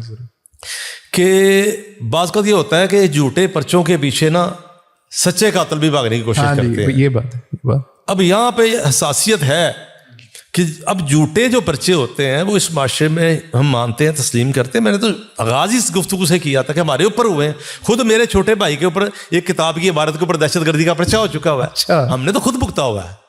عمر فاروق قدوسی صاحب کے اوپر دہشت گردی کا پرچہ ہوا تھا. کتاب کی عبارت تھی اور کتاب انہوں نے صرف فروخت کی تھی, نہ مکتبہ قدوسیہ کی چھپی ہوئی تھی, نہ مکتبہ قدوسیہ نے لکھی ہوئی تھی, نہ مکتبہ قدوسیہ نے پرنٹ کی ہوئی تھی, صرف سیل کی تھی, اس کے اوپر پرچہ ہوا. لیکن اس کے باوجود اگر میرے جیسا بندہ جس نے یہ ساری چیزیں فیس کی ہیں, پھر میرے والد مکرم کا جو شہادت ہوئی تھی انشاءاللہ تعالیٰ, اور جو حادثہ ہوا تھا وہ بھی تو ایک مذہبی نفرت کا شاخسانہ ہی تھا نا. ہم نے تو یہ چیزیں دیکھی ہوئی ہیں. ایک کتاب چھپی تھی, مزے کی بات یہ ہے کہ وہ کتاب چھپی تھی ایک سرکاری ادارے کے تحت. اچھا. سرکاری ادارہ تھا علماء اکیڈمی, جو جس کا دفتر تھا بادشاہ مسجد میں. وہاں پہ کتاب چھپی تھی, ایک یوسف سلیم چشتی صاحب کی کتاب تھی, جو خود بریلوی مسلک سے تعلق رکھتے تھے, لیکن انہوں نے تصوف پہ تنقید کی تھی. تو تب دربار کے باہر جلوس نکلا تھا. اچھا. دربار کے باہر جلوس نکلا اور ان کو کسی نے کہا یہ مکتبہ قدوسیہ والوں نے چھاپی, میرے والد صاحب عبدالخالق قدوسی, 40 سال پرانی بات ہے, بلکہ 45-50 سال پرانی بات ہے, کہ جی یہ عبدالخالق قدوسی صاحب کی کتاب چھاپی ہے. پھر وہاں جلوس نکلا کہ یہ مکتبہ قدوسیہ اور اگلا دے. ہم نے تو یہ چیزیں دیکھی ہوئی ہیں. ہم سے زیادہ جھوٹے پرچوں کا مخالف کون ہو سکتا ہے؟ ہم سے زیادہ اس چیز کا, اس معاملے میں حساس کون ہو سکتا ہے؟ ٹھیک, یہ بات ہے. لیکن ہم مسلمان ہیں, اگر کوئی اللہ کے نبی کے بارے میں توہین کرتا ہے, اللہ کے نبی کے بارے میں بدزبانی کرتا ہے, تو ہم جھوٹے پرچوں کے رونے کے لیے سچے پرچوں کو بھی مشکوک کر دیں گے. ایسا نہیں ہو سکتا. یہ جو میں ان کے لیے یہ لفظ نہیں بولتا جو بلاسفیمی پروٹیکشن گینگ, میں یہ کہتا ہوں یہ وکلاء حضرات جی بطور وکیل تو چلے ٹھیک ہے, ان کا حق ہے پرچہ لیں. جو بھی ایک وکالت کا ایک اصول ہے کہ آپ کے پاس جو آتا ہے, مجرم آتا ہے, ملزم آتا ہے یا بے گناہ آتا ہے, جب آپ کو آ کے کہتا ہے جی میرا کیس لڑیں, تو بطور وکیل قانونی طور پہ اس کا حق ہے کہ اس کو وکیل دیا جائے, اور وہ قانونی طور پہ آپ کا حق ہے آپ اس کے لیے کیس لڑیں. ٹھیک ہے. اب آپ کے ویوز اگر ایسے ہیں مذہب کے اعتبار سے کہ آپ کو اس کی تکلیف بھی کوئی نہیں ہوتی, تو چلے ٹھیک ہے, ہم اس کے اوپر کوئی تبصرہ نہیں کرتے. لیکن بات یہ ہے, اگلی بات یہ ہے, راؤ عبد الرحیم جو ہیں وہ کچھ کیسز کے مدعی ہیں, اس میں وہ وکیل ہیں, اس کے بعد اس کی ضمنیوں میں کچھ مزید آ جاتے ہیں. ٹھیک ہے.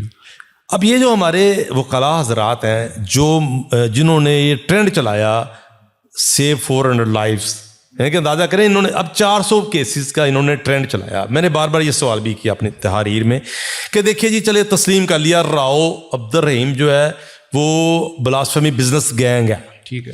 وہ لوگوں کو ٹریپ کرتا ہے, ہنی ٹریپ کرتا ہے, تسلیم کر لیا. اس کے بعد یہ بھی تسلیم کر لیا وہ پیسے کے لیے کرتا ہے, اس کے کیس سائڈ پہ کر دیں. اب آپ تو ہر کیس کے ہر مجرم کے لیے کمیشن قائم کرنے کی بات کر رہے ہیں. آپ نے کہاں سے تحقیق کی, تفتیش کی کہ یہ سارے کے سارے بے گناہ ہیں؟ کیونکہ جب آپ زندگی بچانے کی بات کریں گے, جب آپ یہ نعرہ لگائیں گے یہ 400 زندگیاں بچائی جائیں, اس کا مطلب یہ ہے کہ آپ سب کو بے گناہ سمجھتے ہیں. ڈاکٹر صاحب میرا پوائنٹ سمجھیے گا. جب میں یہ کہوں گا یہ 400 بندے ان کی زندگیاں بچانی چاہیے, اس کا مطلب میری نظر میں سارے بے گناہ ہیں, جبکہ اس میں ایسے مجرم موجود ہیں. میں ملزم نہیں کہوں گا, مجرم کہوں گا, جن کو عدالتیں سزا دے چکی ہوئی ہیں, ان کے کیسز کے فیصلے ہو چکے ہوئے ہیں, سب کے نہیں ہوئے. اچھا, اس میں 75 کے قریب ایف آئی آرز کم ہے, مزید جو ہوتا ہے نا ایک بندہ پکڑا جاتا ہے پھر 2 اور نکل آتے ہیں پیچھے اس کے, اس طرح 70-75 کے قریب ایسے ملزم مجرم ہیں کہ جن کے جو قرآن بورڈ لاہور سے متعلق ہے, جن کا دفتر یہ اپر مال پہ, وہاں پہ راؤ عبدالر امکان پہ آ گیا جناب. اچھا, پھر 29 قرآن پاک پکڑے گئے ہیں جن پہ ان کی معاذ اللہ ڈی این اے پازیٹیو آیا, جو انہوں نے گلاستے کی اس کے اوپر. اس کے بعد یہ ہے کہ یہ اگر کہتے ہیں کہ جی یہ جناب ان کے پاس ثبوت نہیں ہے, اللہ سے ڈرو, تو بھئی اللہ سے ڈرانے کی بجائے تم عدالت میں جاؤ, اس لیے کہ آپ کہو کہ یار یہ بندہ پکڑا گیا ہے جناب, اس کی فرانزک رپورٹ ہے, یہ جناب اس کو چیلنج کرے. ایک ملزم کی انہوں نے فرانزک رپورٹ چیلنج کی ہے, یہ وکیل ہے یار, ایگزیکٹلی وکیل ہے, وکیل کا تو کام ہی ہے کہ اچھا یار تمہارے اوپر جھوٹا پرچہ ہو گیا, یار لاؤ کیا ثبوت ہے تمہارے, یار یہ تو ثبوت ہی جھوٹے ہیں, آؤ جج صاحب کے پاس, جج صاحب یہ ثبوت, کمیشن قائم کروا رہے ہیں.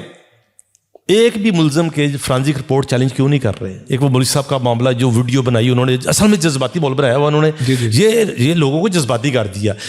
ہمارے دیندار طبقے کی یہ غلطی ہے کہ بڑی دیر بعد یہ حرکت میں آئے, ان کو اکیلے کھیلنے کا موقع مل گیا, اور انہوں نے کہانی نویسی اور وہ ناول نگاری اور فکشن نگاری شروع کر دی فیس بک کے اوپر. دیکھیں, ایک تو معاملہ ہے کہ لوگ مذہبی طبقات سے تھوڑا سا مطلب ذہنی طور پہ بھی دور ہو چکے ہوئے ہیں.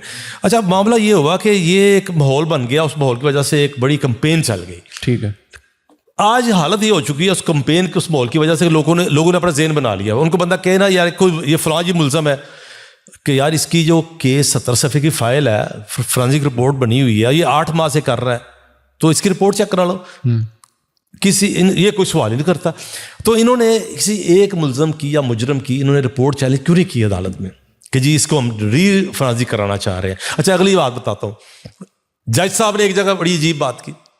جج صاحب کہتے ہیں کہ جو ان کے لفظ تھے جج صاحب کے, وہ مجھے امید ہے میں روایت بال لفظ کر لوں گا, کہ انہوں نے کہا جی کوئی 19 سال کا, کوئی 21 سال کا, 22 سال کا, 20 سال کا, میرے خیال میں انہوں نے لفظ بولے, کوئی 19 سال کا, کوئی 21 سال کا یا 22 سال کا بندہ گستاخی کرتا ہے یا توہین کرتا ہے نا, تو اس کی نیت بھی دیکھی جائے گی. ٹھیک ہے.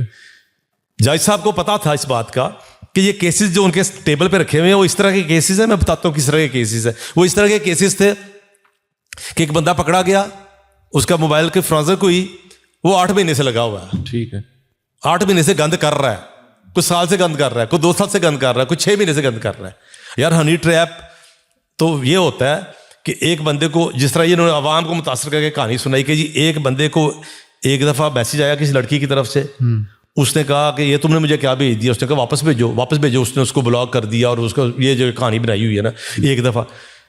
ہم یہ کہتے ہیں, مجھے نہیں پتا ان کا کیا موقف ہے, لیکن میں ذاتی طور پر سمجھتا ہوں کہ جس نے یہ ایک دفعہ یہ حرکت کی ہے نا, اور اس کے موبائل کی فرانزک رپورٹ یہ کہتی ہے اس کو شک کا فائدہ دے کے کم از کم اس کو چھوڑ دینا چاہیے. لیکن اگر 6 مہینے سے لگا ہوا ہے اور اس کی اتنی بڑی فرانزک رپورٹ بن چکی ہوئی ہے, وہی والی بات جو مولانا صاحب تھے, ایک ان کے ساتھ باقاعدہ میٹنگ ہوئی, میں بلکہ یہاں پہ بات کر دیتا ہوں, ہمارے اہل حدیث کے بڑے علماء وہاں بیٹھے ہوئے ہیں اس میٹنگ میں. اس میٹنگ میں بیٹھے ہیں, ان کے سامنے سارا کچھ رکھا گیا, ان کو بتایا گیا اس سارا معاملہ یہ ہے, اور ان کو کہا کہ اگر آپ کو پھر بھی شک ہے تو آپ اپنے بیٹے کے موبائل کی رپورٹ جو فرانزک ہے اس کو چیلنج کرتے. اچھا, تو مانیے 70 صفحے کی رپورٹ ہے. اچھا, نہیں اس طرف آتے. اچھا, دیکھیں اگر بچہ بے گناہ ہے اور آپ سمجھتے ہیں کہ بچے نے کچھ نہیں کیا اور ایک دفعہ ہی کیا اور پھنس گیا, تو یہ تو بہترین کہ مدعی کہہ رہے ہیں, مدعی کہہ رہے ہیں ہم آپ کے ساتھ کھڑے ہیں, ہم اپنا کیس واپس لیں گے, آپ رپورٹ کو. لیکن جناب یہ مزاری صاحبہ جو ہیں اور ان کے یہ لوگ, انہوں نے ایک دفعہ نہیں کیا. پھر اگر راؤ مجرم ہے, میں ملزم نہیں لفظ بولتا, مجرم ہے, انہوں نے پاکستان کے کس تھانے میں اس کے خلاف ایف آئی آر درج کروائی ہے؟ کوئی ایک درخواست ہی دے دے, عدالت میں درخواست دے دے, کمیشن قائم کروا رہے ہیں. اچھا, کمیشن کے اوپر بھی انہوں نے جھگڑا کھڑا کر دیجیے, کمیشن سے بھاگ رہے, کمیشن سے وہ بھی میں 2 منٹ پہ بات کر دیتا ہوں. ضرور. اس میں یہ تھا کہ جو پاکستان کا جو قانون ہے نا, پاکستان کا قانون جو ہے نا, بدترین قتل کے مجرم کو بھی جس نے 6 قتل کیے ہوئے ضمانت کا حق دیتا ہے. کیوں ضمانت کا حق دیتا ہے؟ آپ دیکھتے ہیں نا 10 بندے قتل ہوتے ہیں, ایک بندہ 6 بندے مارتا ہے, ضمانت کرا کے باہر آ جاتا ہے. اس کی وجہ یہ ہوتی ہے کہ جو روایتی تاخیری حربے ہیں نا, تو اس جب وہ سامنے آتے ہیں, چاہے وہ وکلاء کی طرف سے ہوتے ہیں, چاہے جو کسی طرف سے بھی ہوتے ہیں, اس کے بعد جو ہے نا جج کے سامنے عدالت میں ملزم یہ جو ہوتا ہے وہ درخواست پیش کر سکتا ہے کہ جناب میرے اوپر یہ الزام لگا, میں نے 4 بندے 6 بندے 8 بندے مارے ہیں, میرا کیس میں 6 مہینے سے 8 مہینے سے جیل میں بند ہوں, میرا کیس نہیں چل رہا, تو میرا کیا قصور ہے, مجھے 8 مہینے جیل میں رکھا ہوا ہے, جب تک یہ کیس صحیح طریقے سے اپنے ردم میں نہیں آتا تو تب تک مجھے ضمانت دی جائے. عدالت اس تاخیر کو ملزم کے ساتھ ناانصافی سمجھتے ہوئے اس کو ضمانت کا حق دیتی ہے. یہ آپ کا قانون ہے. ٹھیک ہے. اب معاملہ یہ ہے کہ یہ کمیشن جو ہوتا ہے نا, کمیشن کے جو پیٹیشنر تھے, وہ جو اس کمیشن کے مدعی تھے نا, وہ بچوں کے والدین تھے. یہ جو راؤ گروپ تھا, ان کا یہ تقاضا تھا کہ یہ خود جو ملزمان ہے نا, ملزمان خود پٹیشنر بن جائے, خود یہ فائل کریں پٹیشن, کہ جی ہمارا کمیشن قائم کیا جائے, ری چیک کیا جائے ہمارا کیس. حالانکہ اگر یہ مثال قائم ہو گئی نا, تو ایک مثال ہے کہ بندہ 4 بندہ 6 بندے قتل کر کے جاتا ہے, اس کے بعد اس کو سزا ہوتی ہے ہائی کورٹ سے, نیچے سیشن کورٹ سے سزا ہوتی ہے, ہائی کورٹ سے سزا ہوتی ہے. اس کے بعد وہ اس کیس کی فائل لے کے سپریم کورٹ میں چلا جاتا ہے, لو جی فلانے 400 بندے تھے, ان کی دفعہ آپ نے میرا کیس کا فیصلہ ہو چکا تھا, اس کے باوجود آپ نے ری چیک کرنے کے لیے کمیشن قائم کر دیا تھا. اس کا مطلب ہے سارے ججوں پہ عدم اعتماد بھی ہوا, تو میرا بھی کمیشن قائم کریں. کس طرح انکار کرے گی سپریم کورٹ؟ 400 بندوں کو آپ کمیشن قائم کریں. لیکن ہم کہتے ہیں چلو ٹھیک ہے, ہم کہتے ہیں کرے کمیشن قائم پھر بھی, لیکن کیا ہے کہ اگر والدین بنتے نا مدعی کمیشن میں, اب وہ کیا ہوگا, کمیشن کی ظاہر بات ہے کمیشن روایتی سستی ہونی ہے, 2 مہینے 4 مہینے بعد, بلکہ فوراً ہی بندہ کہہ دے جی جناب کمیشن کی درخواست میں نے تو نہیں دی تھی نا, بالکل, تو میرا کیس کیوں پینڈنگ ہو گیا اب اس کی وجہ سے. اب کمیشن 6 مہینے سال فیصلہ نہیں کرے گا, میرا کیا قصور ہے کہ مجھے جیل میں رکھا ہوا ہے. سٹینڈ آ گیا نا قانونی طور, بالکل, اسٹیچوٹری گراؤنڈ آ گیا. میری وجہ سے تاخیر نہیں ہو رہی. اصل مسئلہ یہ ہوتا ہے ملزم کا, اگر ملزم جا کہتا ہے میرا کیس میں تاخیر ہو رہی ہے, اور تاخیر کی وجہ بھی ملزم خود ہے, تو جج اس کو کبھی ضمانت نہیں دے گا. جج کہے گا تم خود تمہارا وکیل ہی نہیں آتا, میں کیا کروں, بالکل, چل اندر. لیکن جب کہ جی میری وجہ سے کمیشن لیٹ کر رہا ہے, میرا قصور تو نہیں, میں نے تو کمیشن قائم کروایا, تو مجھے تو یوں یہ ضمانت ہو جائے گا. اب ضمانت کے بعد کیا ہوگا؟ بینسا کہاں گیا, مولوی روکڑا کہاں گیا, سارے پاکستان سے باہر جا کے بھاگ گئے ہوئے ہیں. ہم نے تو وہ سارا کچھ دیکھا ہوا ہے نا, ہم نے جو سٹینڈ لیا.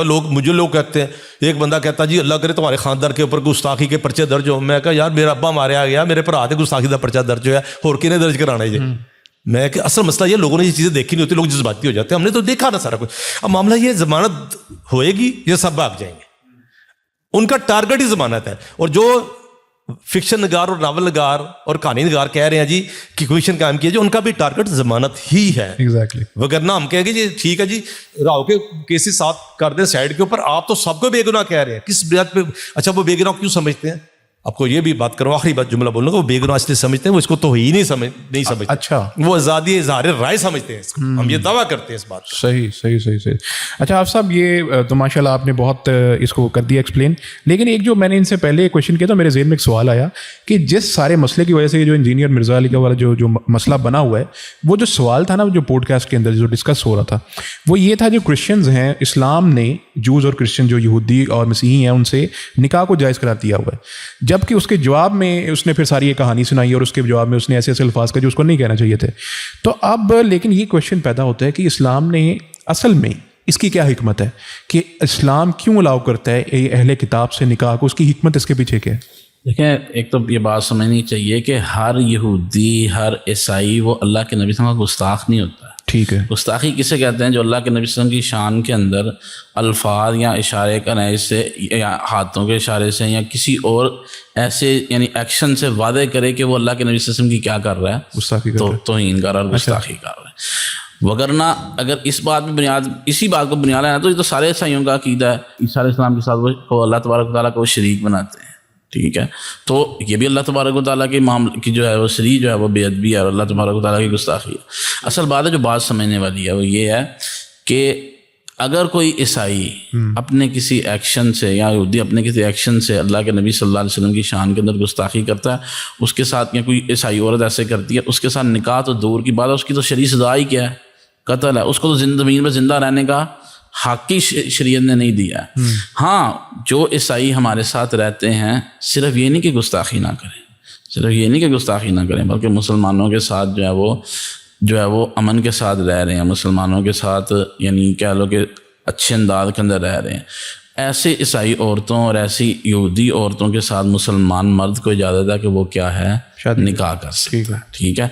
اب اگر وہ نکاح کے بعد کوئی ایسی حرکت کرتی ہے کہ جس سے اللہ کے نبی صلی اللہ علیہ وسلم کی شان اقدس کے اندر جو ہے وہ کیا ہے گستاخی ہوتی ہے، تو اس کی سزا جو ہے وہ کیا ہے قتل ہے. جیسے ایک اس کی جو حکمت ہے وہ کیا تعلیف قلبی کے وغیرہ، جیسے ایک واقعے کے اندر ایک حدیث کے اندر یہ بات موجود ہے کہ ایک صحابی تھے، اللہ کے نبی صلی اللہ علیہ وسلم کی شان میں ان کی بیوی جو ان کی ام ولد جو تھی وہ گستاخی کرتی. ٹھیک ہے. کئی مرتبہ اس نے روکا لیکن وہ جو ہے وہ عورت باز نہیں آئی، تو ایک رات انہوں نے اس کو قتل کر دیا. اللہ کے نبی صلی اللہ علیہ وسلم نے فرمایا اشہدوا ان دمہ حاضر، گواہ جو کہ اس کا خون کیا ہے، اس کا خون جو ہے وہ رائے گاہ ہے. تو یہ بات سمجھنی چاہیے کہ جب اللہ کے نبی صلی اللہ علیہ وسلم کی شان کے اندر گستاخی ہوگی تو اس عورت کے ساتھ جو ہے وہ نکاح نہیں ہے. نکاح اس کے ساتھ ہے جو عام یہود و نصارہ کی عورتیں ہیں، اور وہ ہمارے نبی صلی اللہ علیہ وسلم کی شان میں کسی قسم کی گستاخی نہیں کرتی. حکمت کیا ہے؟ حکمت یہ ہے کہ واضح سی بات ہے، باقی کفار کی نسبت اہل کتاب یعنی یہود و نصارہ وہ کفار ہیں کہ جن کی بہت ساری باتیں جو ہیں وہ اسلام کے قریب ہیں. یہ باقی ان کے عقائد باقیوں کی نسبت جو ہے وہ یہ اسلام کے قریب ہے، یعنی یہ آخرت کے اوپر ایمان لاتے ہیں، یہ رسالت اور نبوت کو مانتے ہیں، یہ اللہ تبارک و تعالیٰ کو مانتے ہیں، آسمانی کتابوں کو پر مانتے ہیں، وہی کے اوپر ان کا کیا ہے ایمان ہے. اور پھر اس میں بھی آگے بات اسی حکمت کی وجہ سے اللہ تبارک و تعالیٰ نے ان کے ساتھ بعض احکامات کے اندر نرمی رکھی ہے. ان کا ذبیحہ حلال ہے، ان کی عورتوں کے ساتھ نکاح کرنا جو ہے وہ حلال ہے. پھر اگلا یہ بھی بات آ جاتی ہے ذہن میں کہ ان کی عورتوں سے نکاح حلال ہے، ان کو اپنی عورت دینا وہ حلال ہے نہیں ہے، ان کے مرد کے ساتھ کسی مسلمان عورت کی شادی وہ حلال نہیں ہے. تو اس کی وجہ اس میں بھی حکمت علماء نے یہی بیان کیا ہے کہ جب مسلمان کا، کیونکہ اللہ تبارک تعالیٰ نے ایک فطرتی نظام رکھا ہے کہ مرد کو عورت کے اوپر سلطہ حاصل ہوتا ہے، مرد کو عورت کے اوپر حکمرانی ہوتی ہے، اور مرد کا عورت کے اوپر اثر زیادہ ہوتا ہے بنسبت عورت کے مرد کے اوپر. اس لیے جب مرد کے نکاح کے اندر ایک عیسائی یہودی عورت ہوگی تو اس کے اسلام قبول کرنے کے امکانات جو ہیں وہ بہت زیادہ ہوں گے بنسبت اس کے کہ اگر مسلمان عورت جو ہے وہ کسی عیسائی اور یہودی کے نکاح کے اندر ہو. اس لیے میں معذرت کرتا ہوں، معاف کیجیے گا، اس میں نا میں جو مرزا صاحب نے جو بات فرمائی ہے نا اس حوالے سے میں تھوڑا سا یہ کہوں گا کہ بنیادی طور پہ یہ سٹینڈ ہی غلط تھا کہ یہ تاثر دیا جائے کہ جیسے معاذ اللہ کہ ہر عیسائی یا یہودی گستاخ رسول ہی ہوتا ہے. یہ تاثر ہی غلط ہے، ایسا نہیں ہے. اچھا دیکھیں بات میں ایک ہوتا ہے عدم تسلیم کرنا، ایک ہوتا ہے اب اچھا ایک مثال ایک عیسائی ہے، وہ نبی کریم صلی اللہ علیہ وسلم کو آخری نبی مان لیتا ہے، وہ تو عیسائی نہیں رہے گا نا، وہ تو مسلمان ہو گیا. اگر ایک عیسائی ہے وہ نبی صلی اللہ علیہ وسلم کو آخری نبی سچا نبی مان لیتا ہے تو وہ تو مسلمان ہو گیا نا، وہ تو عیسائی نہ رہا. اب جو اس کا مطلب یہ ہے کہ وہ عیسائی کیوں ہے؟ وہ عیسائی اس لیے ہے کہ نبی کریم صلی اللہ علیہ وسلم کو نبی نہیں مانتا، نبی تسلیم نہیں کرتا. عدم تسلیم کی وجہ سے اس کو مسلمان نہیں سمجھا جاتا. اس کا مطلب یہ ہے کہ ہمارے دائرے کے اندر نہیں ہے، ہمارے دائرے سے باہر ہے. اب کیا عدم تسلیم گستاخی ہے؟ اگر عدم تسلیم گستاخی تو کبھی قرار نہیں دیا گیا. گستاخی کی بالکل پہلے شروع میں تعریف بھی ہوئی تھی، گستاخی اور چیز ہوتی ہے، عدم تسلیم بالکل اور چیز ہوتی ہے. تو عدم تسلیم کے باوجود ان کی عورتوں کے ساتھ شادی کی جا سکتی ہے. اصل میں ان سے یہ غلطی ہوئی ہے، ان کو یہ مطلب یہ ہے کہ ان کے مزاج کی وجہ سے انہوں نے جلدی کر دی کہ انہوں نے اس کو یہ تاثر دے دیا غلط کہ جیسے ہر عیسائی یا ہر یہودی گستاخی ہوتا ہے. ایسی بات نہیں ہے.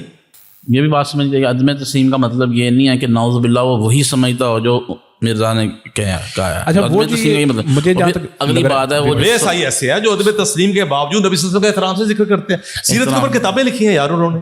ٹھیک ہے. بعض عیسائیوں کا یہ نظریہ بھی رہا کہ نبی صلی اللہ علیہ وسلم جو ہے وہ عربوں کی طرف آئے ہیں، ہماری طرف نہیں آئے، اس لیے ہم جو ہے وہ آپ صلی اللہ علیہ وسلم. میں جہاں تک سمجھ رہا ہوں مرزا یہ کہنا چاہ رہا تھا کہ جو عدم تسلیم ہے یہ گستاخی ہے، وہ یہ کہنا چاہ رہا ہے، گستاخی کی غلط تعریف کر رہا ہے. پھر تو ان کو چاہیے کہ دوبارہ آپ کوئی اکیڈمی جوائن کرے پڑھنے کے لیے. اچھا پڑھانے کے لیے پڑھنے کے لیے جوائن کرے. مقصد تو یہ سمجھ لگ رہا ہے نا کہ وہ یہ کہہ رہا ہے کہ یہ عدم تسلیم گستاخی ہے. لیکن ویسے ان کے جو لفظ تھے وہ تو یہ کہتے ہیں کہ یہ لوگ یوں سمجھتے ہیں نبی پاک، یوں سمجھتے ہیں، یوں سمجھتے ہیں اللہ کے بارے میں، وہ نبی پاک کے بارے میں یوں سمجھتے ہیں. دوسرا مقصد یہ ہو سکتا ہے کہ گستاخ سے شادی جائز ہے، یہ بھی ایک مقصد. اگر یہ بات ہے یہ تو بہت خطرناک بات. اچھا یہ تو اگر بندہ اس طرح کی بات کرتا ہے تو یہ تو دین کے مسلمات کا ہی انکار ہے. اگر یہ کہے گا کہ گستاخ سے شادی جائز ہے، نہیں ہم یہ بات نہیں کرتے. لیکن یہ بات اتنی ہے کہ ان کو مطلب انہوں نے یہ جو تاثر دیا نا، یہ تاثر بالکل غلط ہے، اس کی اصلاح ہونی چاہیے. ویسے خیر خود عیسائی رہنماؤں نے بھی یہ تاثر جو ہے اس کی نفی کر دی. موضوع کو ہم جو خصوصاً انجینئر مرزا والا موضوع اس کو کلوز کرتے ہوئے میں آپ سے ایک ریمارکس لینا چاہوں گا کہ نمبر ایک تو آپ کی غالباً کچھ علماء سے اس بارے میں اگر بات ہوئی ہے تو آپ وہ بھی بتا دیجیے کہ ان کا اس بارے میں کیا ہے کہ باقی اس پہ لگتی ہے یہ یا نہیں لگتی, اور اگر نہیں لگتی تو کیا اس کو ایسے ڈیٹین کرنا کسی بھی بندے کو بجائے کوئی بھی ہو, اصول تو ایک ہی رہتا ہے نا, اصول تو نہیں بدل سکتا, تو کیا یہ اس قسم کے جو معاملات ہیں اس میں کچھ زیادہ جذباتیت کا دکھایا جانا جو کہ ایک آدمی کو ناگوار کوئی بات گزرے لیکن وہ حقیقتاً ہو نہ, تو یہ ایسے معاملات کو یہ سوسائٹی کے اندر ہمیں کیسے ٹیکل کرنا چاہیے؟ دیکھیے میں یہ بات تو بڑا عرصہ سے لکھتا آ رہا ہوں کہ سوسائٹی کے اندر اس طرح کے معاملات جو ٹیکل کرنے کے لیے نا کہ ہمیں کبھی بھی کسی صورت میں ماورائے عدالت نہیں جانا چاہیے. اچھا, اس کے اوپر بلکہ میں نے بہت زیادہ اس کے اوپر لکھا ہے, بلکہ میرے جو بعض ایسے کیسز ہوئے ہیں کہ جس میں واقعتاً کچھ مسائل تھے ایسے جو درست نہیں تھے, تو پھر میں وہاں پہ بھی جب میں نے کہا یہ ماورائے عدالت نہیں جانا چاہیے تو میرے کچھ اپنے دوستوں نے میرے سے اختلاف کیا, تو وہاں پہ پھر میرا یہ اسٹینڈ تھا کہ دیکھیے کہ میں ایک ایسے معاشرے میں کہ جہاں پہ جھوٹا الزام لگا دیا جاتا ہے وہاں پہ ماورائے عدالت پھر کچھ بھی نہیں ہونا چاہیے. اچھا, تو اس میں تو ہمارا یہ موقف یہ ہے, بالکل واضح ہے موقف کہ یہ اہل علم کی باقاعدہ بورڈ ہونے چاہیے, کمیٹیاں بننی چاہیے, بلکہ میں یہ کہتا ہوتا ہوں بلکہ اب تو کسی حد تک ہو بھی چکا ہوا ہے غالباً کہ باقاعدہ کمیٹی اور بورڈ جو ہے وہ فیصلہ کرے گا کہ آیا اس کے اوپر کیا بنتی ہے, وہ کیا بنتی ہے یا نہیں بنتی کمیٹی. اور دوسری بات یہ ہے کہ کوئی بھی فیصلہ یا کوئی بھی ایکشن جو ہے وہ عوام کی عدالت میں نہیں ہوگا, عدالت میں جا کے ہوگا. آپ کیا ایسے کسی قانون کی بھی سپورٹ کریں گے جو کہ جھوٹا الزام لگانے والا جو بندہ ہے جس نے لگایا ثابت بھی ہو جائے کہ اس نے غلط لگایا ہے, تو کیا اس کے اوپر آپ سپورٹ کریں گے قانون میں ایسا کوئی ایڈیشن ہونی چاہیے؟ نہیں, آلریڈی قانون میں یہ چیزیں موجود ہیں, جھوٹا الزام لگائے گا اس کی سزائیں موجود ہیں. کہتا ہوں اچھا, اس کے اندر بھی موجود ہے یہ میرے علم نہیں کہ ہاں ہر کیس میں موجود ہے, ہر کیس میں موجود ہے. اصل مسئلہ یہ آپ کا عدالتی نظام اتنا پیچیدہ ہے کہ اگر کوئی کسی کو جھوٹا الزام لگاتا ہے وہ جا کے عدالت میں جا کے پھنس جاتا ہے, وہ 6 مہینے سال بعد 2 سال بعد بری ہوتا ہے, وہ جب بری ہوتا ہے نا وہ جوابی طور پہ جا کے اس کو پکڑ سکتا ہے اور کہتے ہیں لیکن وہ کہتا ہے میری جان چھوٹی شکر ہے میں اتنا ہی کافی ہے. یہ مسائل ہیں اس وجہ سے, ورنہ عدالت قانون آپ کا موجود ہے کہ اگر ایک بندہ جھوٹا الزام لگاتا ہے ثابت نہیں کر سکتا تو اس کو بھی واپس پکڑا جائے. اچھا, آخری سوال آپ سے یہ کہ بہت سے ایسے لبرل طبقے بھی, چلے ان کا تو آپ نے ایک آگے بھی بات کہہ دی کہ ان کے نزدیک تو آزادی اظہار رائے ہے, گستاخی ہے نہیں, لیکن یہ جو BBC وغیرہ ہے جو کہ اپنے آپ کو ہیومن رائٹس کے بھی چیمپئن کہتے ہیں, اس کے علاوہ میں نے بہت سے لوگوں کو نوٹس کیا اور بھی بہت سی تنظیمیں ہیں جو کہ ایسے جو مقدمات والے لوگ ہیں ان کی بھی سپورٹ کرتے ہیں اور ایسے جو نیریٹیوز ہیں اس کی سپورٹ کرتے ہیں. دوسری چیز آپ نے اس سے پہلے بات کہی تھی نا کہ جو یہ گستاخ ہیں ان کو جو سزائیں ہیں وہ کہتے ہیں جھوٹیا تو اس لیے ان کو چھوڑنا چاہیے. ان کے نزدیک تو وہ کیپٹل پنشمنٹ کو تو مانتے ہی نہیں, وہ تو کہتے ہیں اگر اس کے اوپر سچا بھی ہے تو پھر بھی اس کو مارنا نہیں چاہیے, یہ انسانی حقوق کا حصہ ہے کہ اگر کوئی ثابت بھی ہو تو تب بھی نہیں ماننا چاہیے. تو یہ آخر ان لوگوں کا مسئلہ کیا ہے, میں یہ جاننا چاہتا ہوں کہ کیوں سپورٹ کرتے ہیں ایسے. مطلب دیکھیے مرزا صاحب کی شناخت, ان کی پہچان, وہ تو ایک اسلامی اسکالر کی نا ان کے نزدیک. جی بالکل. ہمارے جو بھی اختلافات ہیں ان کے نزدیک تو وہ مولوی ہیں نا.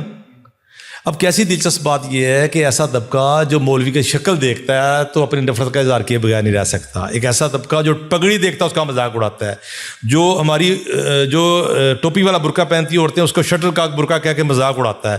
ایک ایسا طبقہ جس کے نزدیک پوری داڑھی جو ہے اس کا بھی وہ مذاق اڑاتے ہیں. وہ کیسی بات ہے کہ وہ سارے جو لوگ ہیں وہ ایک پگڑی والے کے داڑھی والے کے پیچھے کھڑے ہو گئے. آپ اندازہ کریں BBC کے جو فیس بک پیج ہے اس میں مرزا صاحب کے بارے میں جب ان کے اوپر یہ معاملوں کو حفاظتی تحویل میں لیا گیا ہے اور پھر اس کے بعد FIR کی خبر آئی ہے, ایک دن کے اندر 24 گھنٹے کے اندر 6 پوسٹیں کی گئی انہوں نے, 6 پوسٹیں ایک دن کے اندر کی گئی ہیں. اور بڑا غم کیا جو انہوں نے, میں نے تو ان کو کہا ان کے وال پہ, میں کہا جی میرا مشورہ کوئی بلڈنگ کے باہر وہ دریاں بچھائیں, غم شم صحیح طریقے سے منائے, ہم بھی آئے, کوئی گیٹ کا شیٹ کے پڑھیں. اچھا وہ جناب جو ہے نا, اس کے علاوہ ڈاکٹر تیمور رحمان نے ان کے حق میں پوسٹ کی ہے, انہوں نے وہ ویڈیو بھی بنائی ہے. اس کے بعد اور بھی جتنے. اچھا روٹین میں یہ لوگ کیا کرتے ہیں, روٹین میں مولوی کا نام آتا تو بڑا اٹھتے ہیں, روٹین میں داڑھی والا دیکھتے ہیں تو غصہ آ جاتا ہے ان کو, روٹین میں ٹوپی والا دیکھتے ہیں تو ان کو غصہ آ جاتا ہے, برقعے والی عورت دیکھتے ہیں تو ان کو 1,500 سال پرانی وہ باتیں یاد آنا شروع ہو جاتی ہیں کہ جی اس دور کے اندر رہ رہے ہیں, ابھی پتھر کے دور میں رہ رہے ہیں, اس طرح کی باتیں کرتے ہیں. اب معاملہ کیا ہے, معاملہ یہ ہے کہ حضرت مرزا صاحب جو ہے نا, انہوں نے جو اپنی بطور اپوزیشن اختیار کیا نا, بطور اپوزیشن جو اختیار کیا, ایک ہوتا ہے کبھی کبھار کوئی لیکچر دے دینا, کبھی کبھار لیکچر تو ان کے عقیدہ امامت کے اوپر بھی ہیں شیعہ حضرات کے, ان کی ائمہ کی معصومیت کے اوپر بھی کبھی کبھار والے لیکچر موجود ہے. لیکن ایک ہوتا ہے مستقل اپوزیشن اختیار کرنا. مستقل اپوزیشن انہوں نے کس کو اختیار کیا ہے, دینی طبقے کو, داڑھی والے کو, مولوی کو. ان کی مولوی کیا کہتے ہوتے ہیں, وہ کرائم کو کہتے ہوتے ہیں, لفظ بھی بولتے ہوتے ہیں کرائم کو. اچھا علماء کرائم, علماء کرام کو علماء کرائم کے, یعنی کہ ان کا شغل, ان کا توا لگانا, ان کی توہین تذلیل سب مولوی کی طرف ہوتی ہے. یعنی کہ مرزا صاحب نے مستقل اپوزیشن کس کو بنایا ہوا ہے, علماء دین کو, دیوبندی, بریلوی, اہل حدیث, اہل حدیث اس طرح کے سٹائل ہوتے ہیں ان کے.